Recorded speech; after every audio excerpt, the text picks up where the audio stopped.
As I go through the day,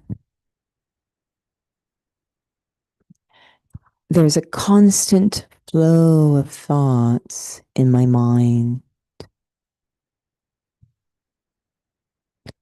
And although there may be fleeting moments when I give attention to those thoughts, most of the time it happens almost by reflex.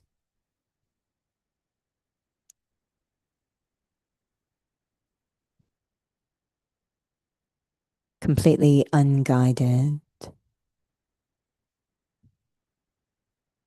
And then when I sit to reflect in meditation, I wonder why it takes so much effort to control the activity of my mind.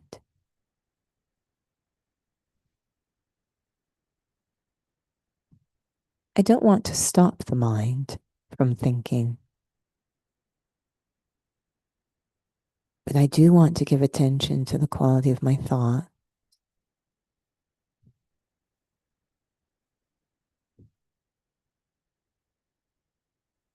When it comes to my own conduct, we tend to focus on what we say and do, try to be civilized in our behavior.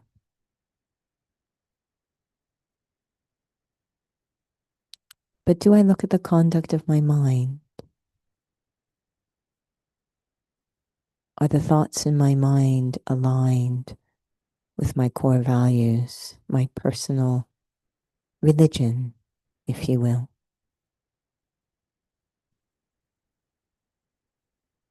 I might think no one can see them,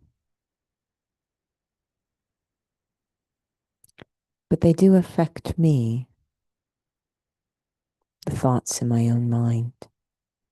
And eventually, they will come into my behavior. When I'm seated, I can be very focused in the quality of my thoughts. It's a good time to develop good habits.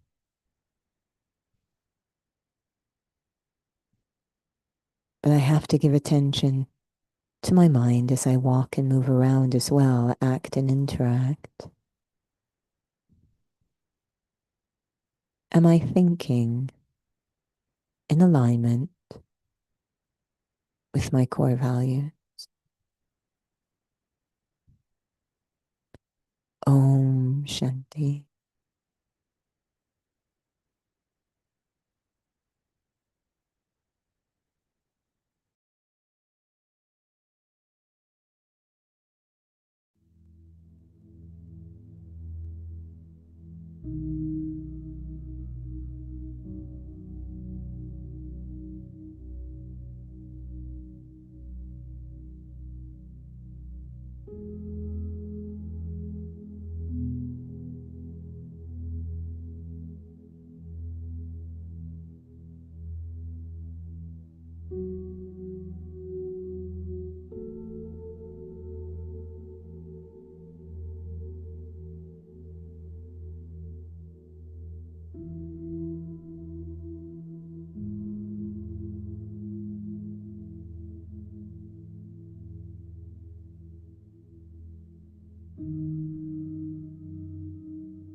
Oh, Shanti.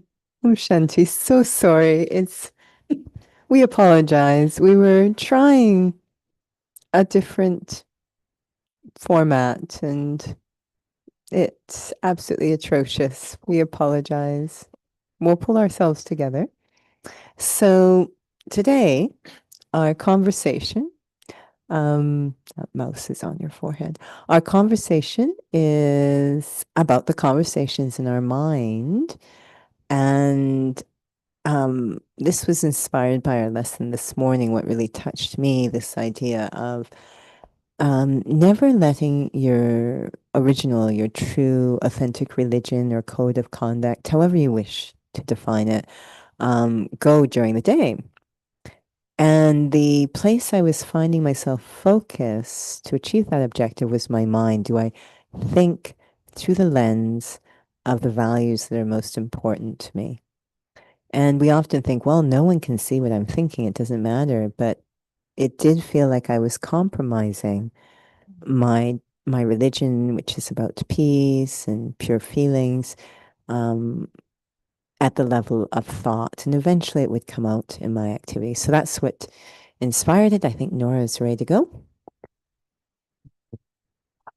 Om Shanti. Good evening, and thank you for joining with us. And I am very touched by this topic because that was a lot of what I was thinking about today. And just when you were sharing, I was thinking about what would be the difference in terms of one who's studying Raja Yoga, trying to take care of the conversations inside my mind versus someone who you just tell someone, just, be mindful of your thoughts. Because I was thinking a lot about soul consciousness and that role that played. If you want to share, if you could perhaps share your experience of that. One of the lessons in Raj Yoga, which I like a lot, is called the lesson on the tree. And what it suggests is that each of us has what we could call an original religion. And when we say religion, we're not talking about something in a facility, or we're talking about a way of life, if you will. So each of us has an original religion. It's very connected to who we are as a spiritual being. So I'm not trying to connect to the religion that I was raised by or that might be predominant in the community I find myself in, but this is something connected to who I am as a soul. And so, yes, it's going to require that I get into that state of mind, soul consciousness, and connect very much with the seed of who I am and really let go of a lot of other things. And when I do that, a lot of excuses go as well. So definitely the method by which I'm trying to manage the mind is through spiritual awareness. One of the things that touched me in terms of my experience today was this level of detachment that was required.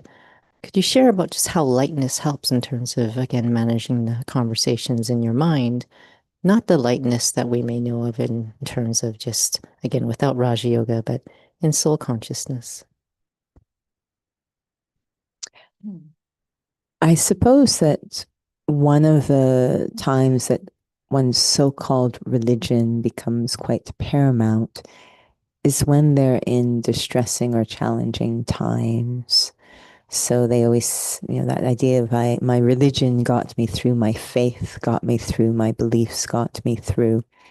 And so this idea of lightness or easiness um, is perhaps most tested or assessed at times when things are quite challenging. So, like when we're setting up for this strange interview and things are going horribly sideways, or we have this program coming and it's just anything that could possibly go sideways has, and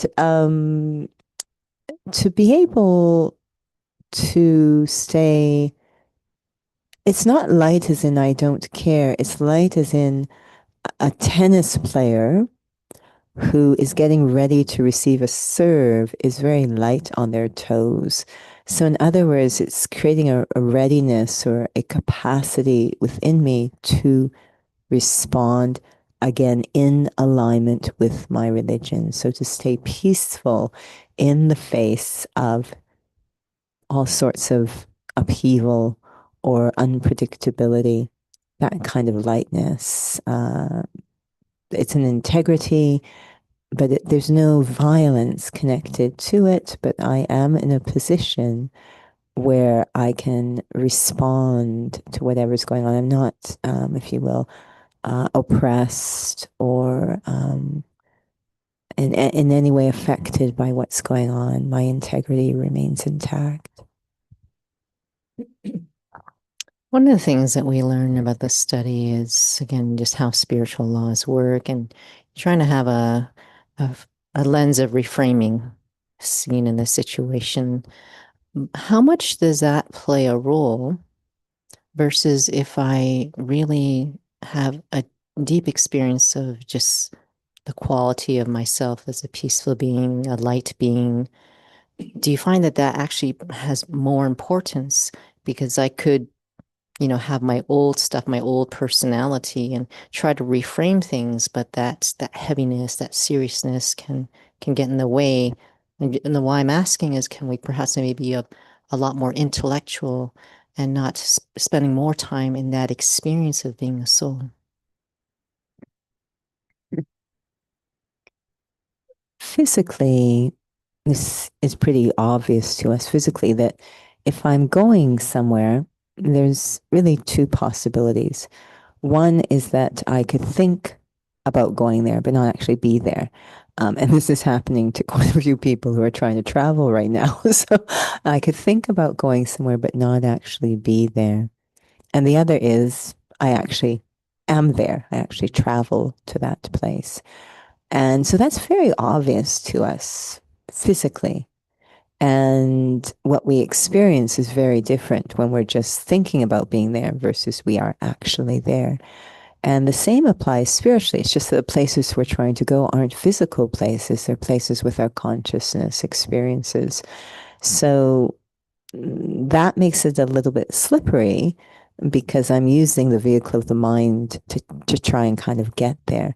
So my mind can imagine I'm there and or think about being there, but I'm not actually there.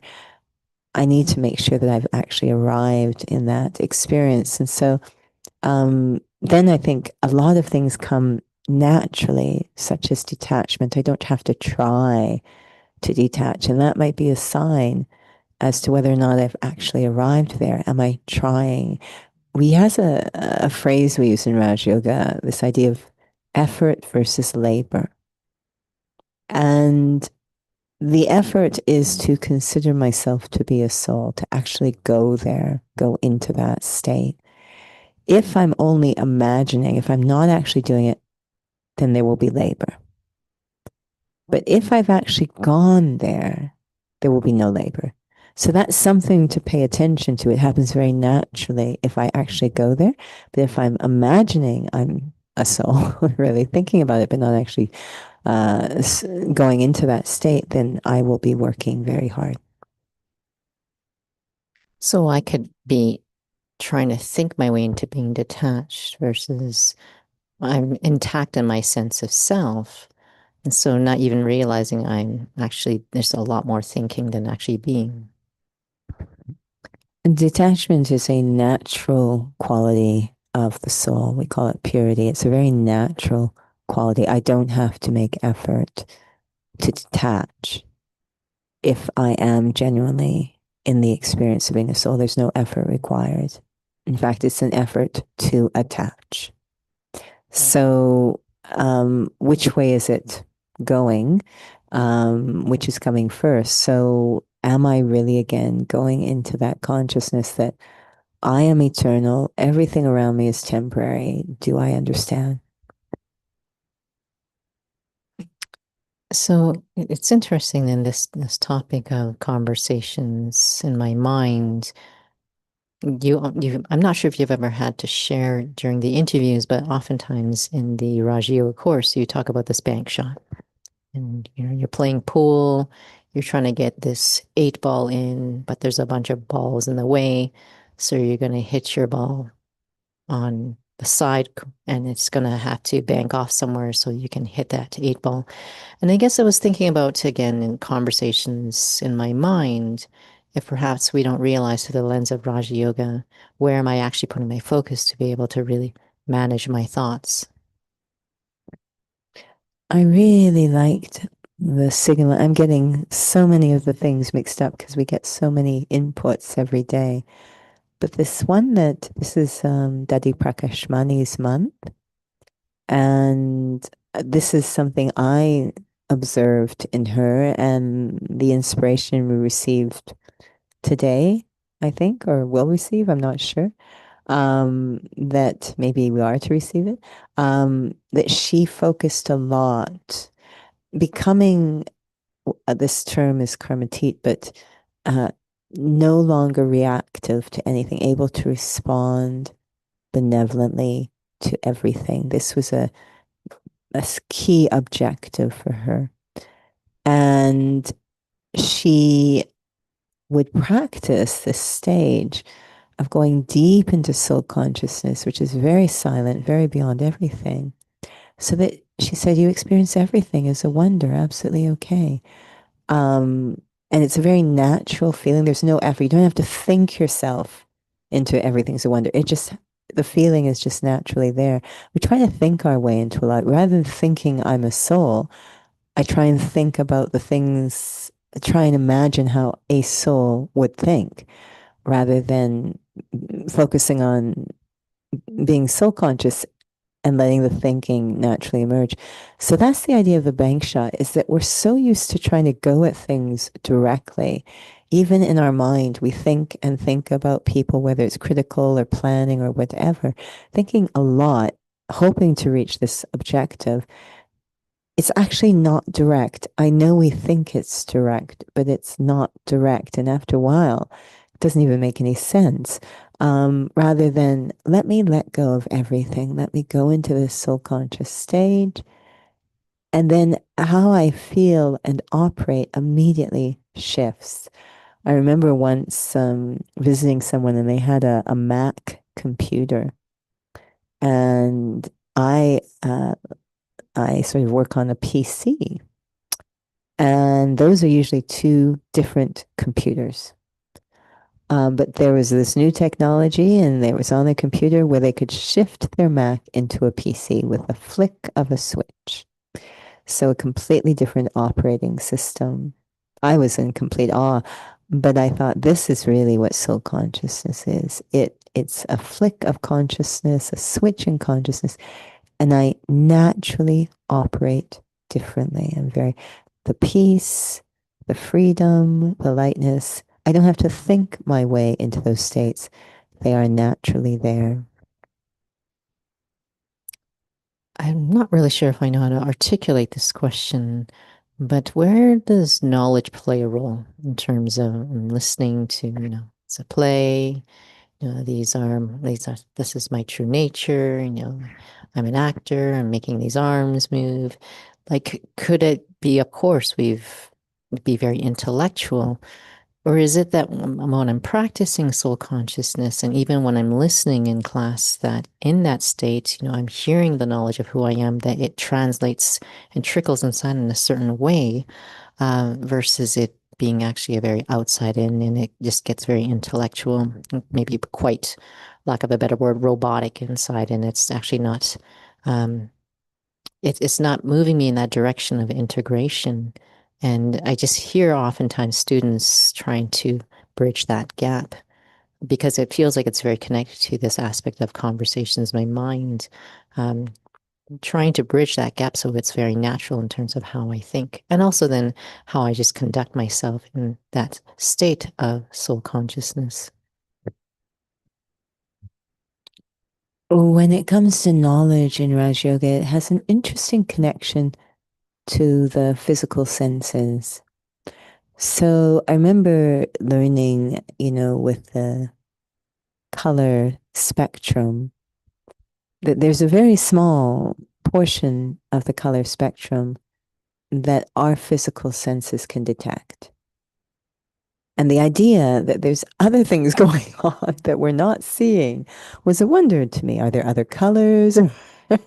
Like we can't even, but we're missing a lot of information because we're just operating through the physical senses. So what is this knowledge that we receive? It's actually filling out the information we're missing because we're relying only on our physical senses. All the information we get in Raj Yoga are things that our physical senses cannot detect, that we are a soul cannot detect. This idea of what's beyond the edges of measurable time can't detect. What's beyond the edges of the physical realm cannot detect through the physical senses. They're all beyond science. Everything in Raj Yoga are things science cannot detect, which will be frustrating to someone who insists on only relying on the physical senses. So we call it knowledge, but it's actually filling in the picture, if you will. We're missing pieces of the picture because we're relying on the physical senses. And ironically, the physical senses are really pushing our mind around a lot. So once I get knowledge, I now can override what the physical senses are doing with my mind. I have more information, I have a bigger picture. To help understand that, if you see someone behaving in a moment, behaving a certain way, just what your eyes are showing you, they're behaving in a certain way. And your mind starts to think certain things based on what your eyes are seeing. And then someone comes along and shares information about that soul, which you could never access because your physical eyes can't see it in that moment. They're sharing knowledge, information about that soul. And suddenly your mind starts to think differently now that you have more information. So, this idea of the knowledge is meant to override this incredible sort of control the senses have taken over our mind and therefore our life. You're lucky I was going to ask another question. We are running out of time and we did start late, but we will have a little reflection.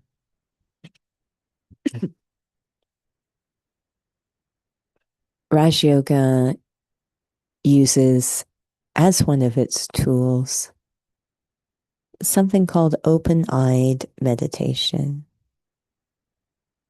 That I reflect, whether seated, like now, or moving around. I reflect with my physical eyes open. And I observe this wonderful connection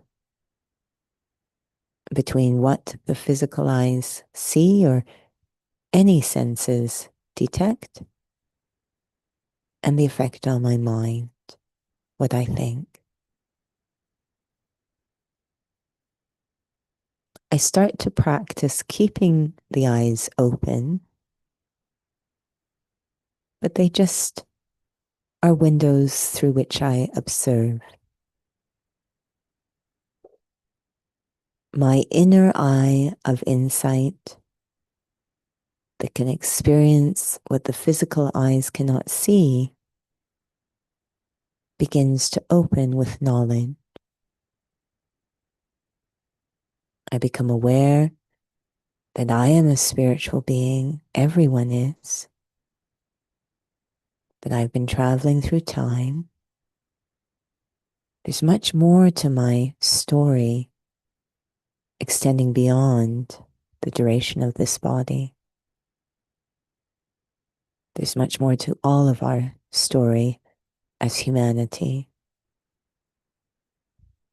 And that begins to change how I feel, how I think. My thinking becomes more patient, more understanding, more benevolent, aligning with the religion of humanity. Om Shanti.